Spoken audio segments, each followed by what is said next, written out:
سلام، امیدوارم حالتون خوب باشه. خیلی خوش اومدید به یه قسمت دیگه از دوره پشت پرده پایتون یا پایتون Under the Hood. ما توی این قسمت میخوایم وارد بحث مموری شیم و یه چند قسمتی راجع به مموری و نحوه ارتباط پایتون با مموری و یه سری نکاتی راجع به مموری در پایتون صحبت کنیم. اولین بخشی که میخوایم راجع بهش صحبت کنیم، اولین موضوعی که میخوایم راجع بهش صحبت کنیم موضوع رفرنس کانتینگ هستش توی پایتون. قبل از اینکه بریم اصلا ببینیم رفرنس کانتینگ چیه، یه مرور خیلی سریع داشته باشیم راجع به مموری و نحوه ارتباط مموری توی پایتون. وقتی ما میگیم مموری، یه نمودار فرضی مثل این نمودار به ذهنمون میاد که این نمودار خونه‌های حافظه پشت سر هم قرار گرفتن.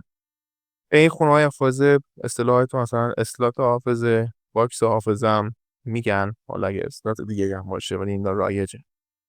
هر کدوم از این خونه‌های حافظه یک آدرس به خصوصی دارن، یک آدرس یونیک و یکتایی دارن. درست مثل ایمیل افراد، درست مثل کد ملی افراد که یونیک هستش.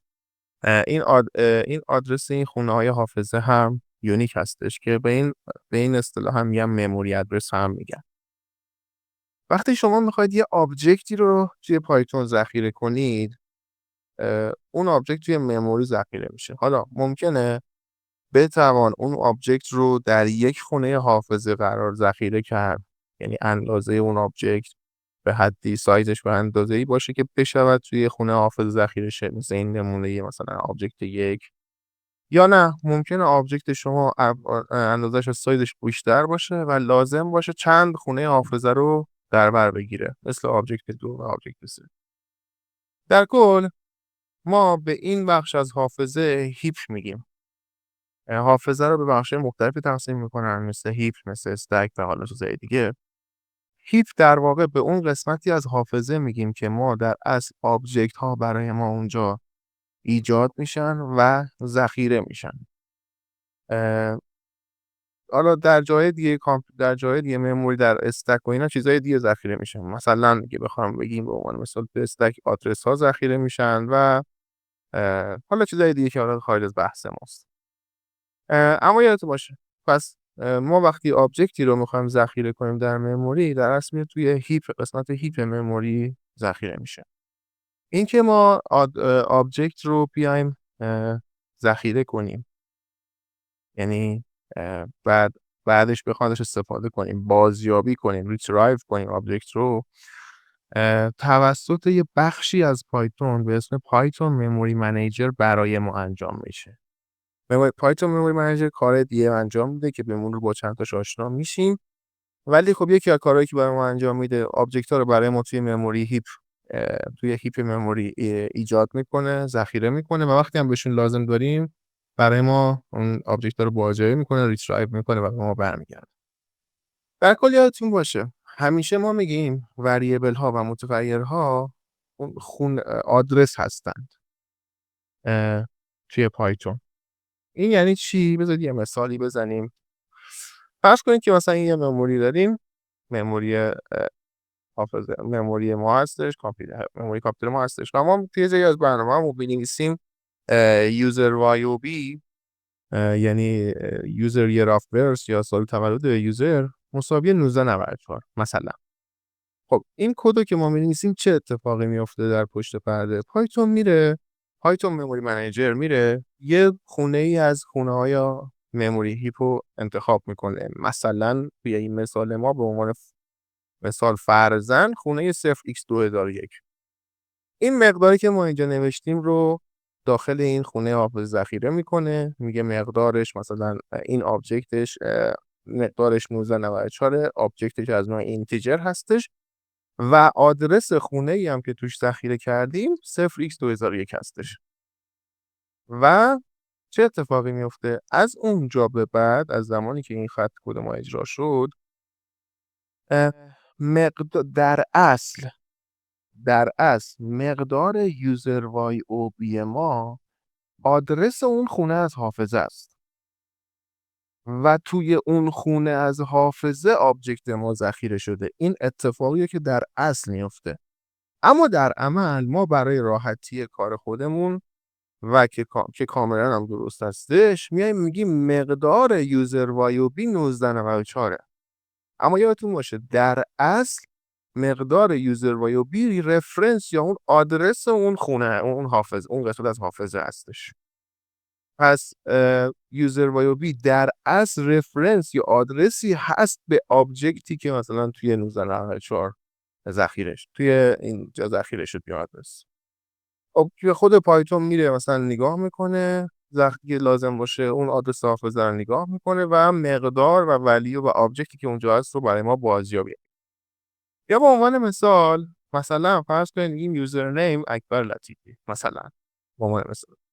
با پایتون مموری منیجر میاد یه بخشی از مموری هیپ رو برای ما اختصاص میده و این آبجکت رو اونجا ذخیره میکنه. حالا مثلا توی این مثال ما این آبجکت ما دیگه توی یه خونه از حافظه مثل مثال قبلی جا نمیگیره و مثلا لازمه چند خونه حافظه رو اشغال کنه. خب یه اتفاقی که میفته پایتون مموری منیجر دوباره این آبجکت رو ذخیره میکنه، مثلا میگه مقدارش اکبر لطیفیه، تایپش استرینگه و چیزای دیگه که در یکی از چیزایی که برمیگرده مشخص میکنه آدرس اولین خونه این حافظه.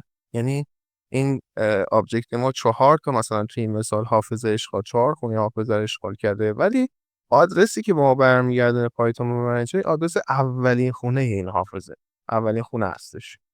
پس تو اینجا در اصل مقدار یوزرنیم آدرس این 0x2006 یا آدرس این خونه از حافظه هستش.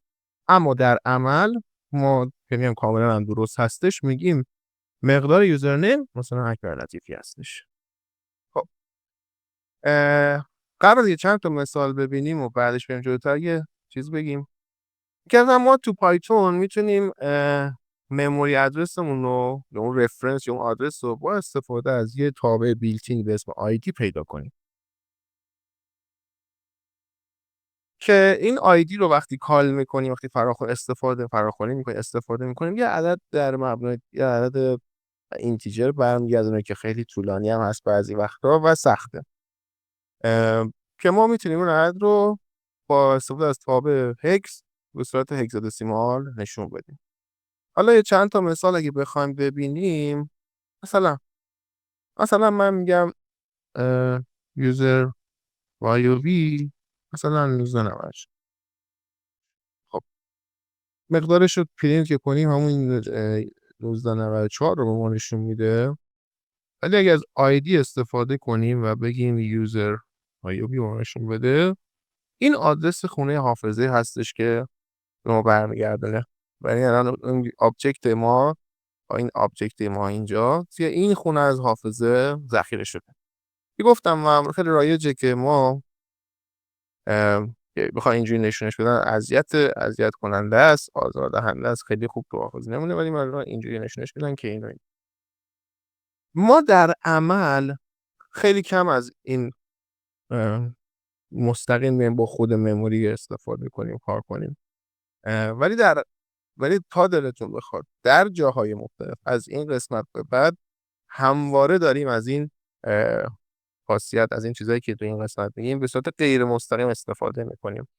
پس لازم هستش که یه بار اینا رو با هم یاد بگیریم. میگم در عمل شاید خیلی موارد نادری باشه که شما بیاید مثلا از این چیزایی که تو این قسمت میگیم استفاده کنید، ولی در عمل واقعا به صورت غیر مستقیم خیلی استفاده میشه که حالا هر چی جلوتر بریم متوجه میشید که کجا استفاده میشه چجوری و دونستن این مطالب به فهم اون مطالب بعدی که ما میخوایم بگیم کاملا کمک کننده و مرتبط هستش. خب اما بریم سراغ رفرنس کانتینگ. خب مثلا ما گفتیم که یه آبجکتی داریم، بذارید مفهوم رفرنس کانتینگ رو میخوام در قالب یه مثال توضیح بدم به شما. ما گفتیم یه آبجکتی میسازیم مثلا یوزر وایوبی مساوی 1994. خب این کد وقتی پایتون میاد چه اتفاقی میفته؟ میاد یه خونه از حافظه یا یه جایی از حافظه رو انتخاب میکنه این مقدار 1994 رو داخلش میریزه، مثلا میگه تایپش اینتیجره و چیزای دیگه. مثلا تو این مثال میاد توی مثلا مقدار خونه تو آدرس خونه 0x2000 این رو ذخیره میکنه و از اونجا به بعد چه اتفاقی میفته؟ گفتیم که ما مقدار و یوزر وایوبی در اصل آدرس خونه حافظه است. در اصل مقدارش این آدرس این خونه حافظه است. خب اینجا یکی از کارهایی که پایتون مموری منیجر برای ما انجام میده چی هستش؟ پایتون مموری منیجر برای ما یه سری کارها انجام میده و که این کارها رو و در جاهای خاصی در شرایط خاصی یه سری عملیات‌هایی هم خودش بای دیفالت و به صورت اتوماتیک انجام میده. یکی از اون کارهایی که برای ما انجام میده این هستش که این خونه‌های حافظه رو برای ما ترک میکنه یا اصلا دنبال میکنه ببینه چه اتفاقاتی داره میفته. مثلا کاملا انتزاعی و مفهومی هستش. میاد این چیزی که میگم یه جدولی مثلا برای خود در نظر بگیر برای شما. توی این جدول آدرس خونه‌های حافظه رو مینویسه و تعداد ارجاعات یا تعداد رفرنس هایی که به اون خونه حافظه شده هم مینویسه. مثلا توی این مثال ما پایتون مموری منیجر توی اون جدول فرضی که ما براش درست کردیم توی جدول فرضی خودش میاد این مقدار این خونه حافظه رو مینویسه 0x2000 این رفرنس این ارجاعمونه اون خونه حافظه‌مونه. خب الان نگاه میکنه مثلا میگه چند تا بهش ارجاع شده؟ یه دونه. اینجا عدد 1 میزنه. ما میریم جلوتر تو کدمون مثلا یه جایی از کدمون این کد رو می‌نویسیم میگیم وایوبی مساوی یوزر وایوبی. خب چه اتفاقی میفته اینجا؟ پایتون نمیاد یه خونه دیگه حافظه رو اشغال کنه و نمیدونم همون روندی که توی قسمت اول توی اینجا اتفاق افتاده تکرار کنه. پایتون تنها کاری که میاد کنه میاد یه ارجاع دوباره به این یوزر وایوبی به این وایوبی میده. میگه که وایوبی مقدارش آدرس این خونه است. بعد که اتفاق افتاد این جدول آپدیت میشه و دیگه 1 نیست 2 تاه. یعنی ما الان 2 تا ارجاع داریم به این خونه حافظه. خب فرض کنید میره جلوتر و یکی از این ارجاعات حذف میشه. دوباره چه اتفاقی میفته؟ پایتون مموری منیجر اون جدولش رو آپدیت میکنه و این دفعه دوباره تعداد ارجاعات 1 هستش. و میره جلوتر برنامه‌تون و یه جایی دیگه هیچ ارجاعی به این خونه حافظه وجود نداره. وقتی هیچ ارجاعی وجود نداره پایتون منیجر این جدولش رو پیاده‌سازی میکنه و میگه تعدادش 0. وقتی تعدادش 0 شد پایتون منیجر میفهمه که شما به اون آبجکت نیازی ندارید و اون آبجکت الکی خونه ای از حافظه رو اشغال کرده و پس در نهایت اون خونه از حافظه رو خالی میکنه یا اصطلاحاً آبجکت شما رو حذف میکنه. کل این فرآیند بهش میگیم رفرنس کانتینگ. یعنی نگاه میکنه پایتون مموری منیجر که در هر لحظه از برنامه که شما اجرا میشه به هر کدوم از خونه‌های حافظه چند تا ارجاع وجود داره، چند تا ارجاع ایجاد شده، چند تا ارجاع دارن اون خونه حافظه و هر خونه حافظه‌ای که 0 بشه یعنی دیگه ارجاعی بهش نداشته باشه رفرنس کانتینگ میاد حذفش میکنه. این رفرنس کانتینگه. اما گاربیج کالکتور یه تفاوتی داره با این رفرنس کانتینگ که حالا قسمت بعد بهش میرسیم. اما رفرنس کانتینگ یه سری نکات ریزی داره که بذارید رو اونا بپردازیم. قبلش که اولا اینکه ما مثلا چجوری میایم رفرنس کانتینگ رو میتونیم پیدا کنیم. برای راه پیدا کردن رفرنس کانت یا تعداد رفرنس هایی که به یه آبجکت میشه دو تا روش رایج هست و روش دیگه هم باشه. دو تا روش رایج هست که استفاده از ماژول سیس. توی ماژول سیس یه فانکشنی هست به اسم getRefCount که شما میایید اون وریبل یا متغیری که میخوای رفرنس‌هاش رو بشماری بهش میدی. مثلا فرض کن تو همون مثال من یوزر وایوبی رو بهش دادم. خب و این به شما نشون میده چند تا ارجاع داره. اما یه نکته ریز داره. این که وقتی شما با این شیوه میخوای رفرنس کانتینگ رو به دست بیاری خود این تاب get ref کانت توی ماژول سیس یه دونه رفرنس اضافه میکنه به خودش. یعنی مثلا اگر تعداد رفرنساتون در اصل یکه، این وقتی از این شیوه استفاده میکنید یه دونه هم خود این تابع به اون رفرنس به اون تعداد اضافه میکنه و مثلا میشه 2 تا.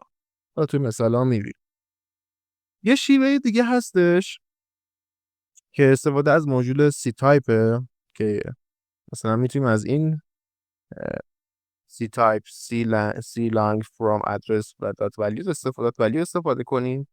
و اینجا نکته که هست، اینجا دیگه آدرس رو میگیره، یعنی اون آیدی یا اون آدرس خونه حافظه رو میگیره دیگه. مثل این حالت، مثل حالت اول مقدار وریبل رو نمیگیره، اینجا آدرس رو میگیره.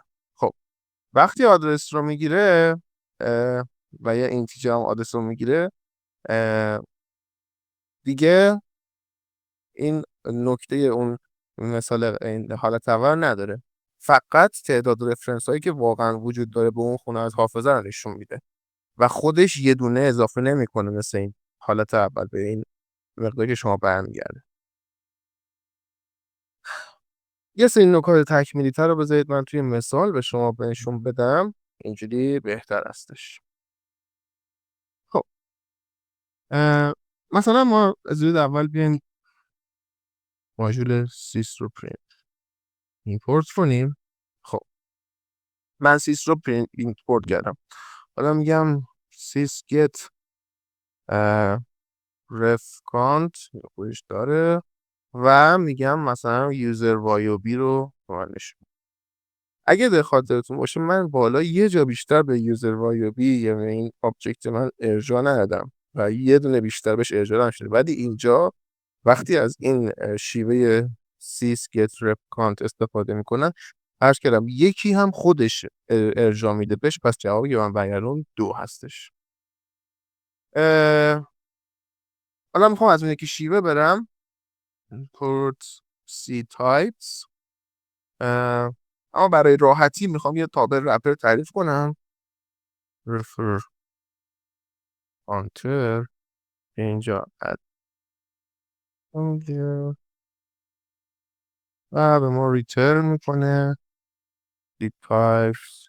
این کار میکنم که دیگه هی نیام این دستور رو بنویسم و یه جا بیشتر استفاده نکنم ازش، یعنی یه بار ریشه این دستور رو ننویسم. address dot value. خب حالا من میخوام الان با همون یوزر وایوبی تست کنم. عرض کردم اینجا توی این حالت به جای اینکه متغیر رو بهش بدیم باید آدرس متغیر رو بهش بدیم. پس من می‌نویسم refer counter آیدی یوزر وایوبی.